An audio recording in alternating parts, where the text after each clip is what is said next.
সবাই দেখুন আমার বাড়ির গাছ থেকে ডাব পাততেছি, উপর থেকে ডাব পড়তেছে। আসলে ডাব সরাসরি মাটিতে আপনার ফেলানো যায় না, মাটিতে যদি সরাসরি ফেলা হয় তাহলে এটা পানিটা নষ্ট হয়ে যায়, ডাবটা ফেটে যায়। এখন সেই জন্য উপর থেকে ক্যাচ ধরবো না।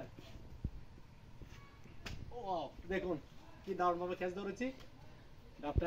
দেখুন আমি এখন গাছ থেকে ডাব পাড়ার পরে ডাবটা কাটতেছি, মাশাআল্লাহ অনেক ফানি।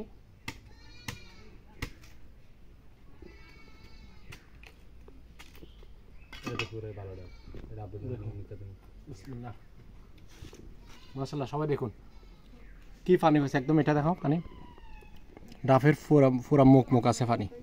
মাশাআল্লাহ আল্লাহর কি নিয়ামত। সবাই দেখুন পানি জিনিস বসে খাওয়া ভালো।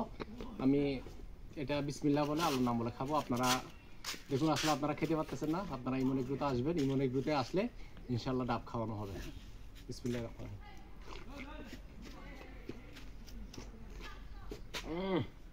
কি যে স্বাদ, আল্লাহর নিয়ামত। ফাবিআইয়ি আলাই রাব্বিকুমা তুকাযিবান। আল্লাহু আকবার, সুবহানাল্লাহ সুবহানাল্লাহ।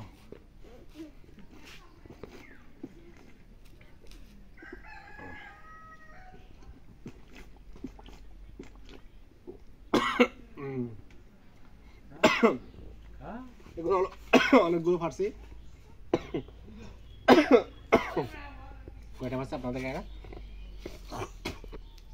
একটা, দুইটা, তিনটা, চারটা, পাঁচটা, ছয়টা, সাতটা, আটটা, নয়টা। 9টা ডাব অলরেডি আমরা ফিরে ফেলছি।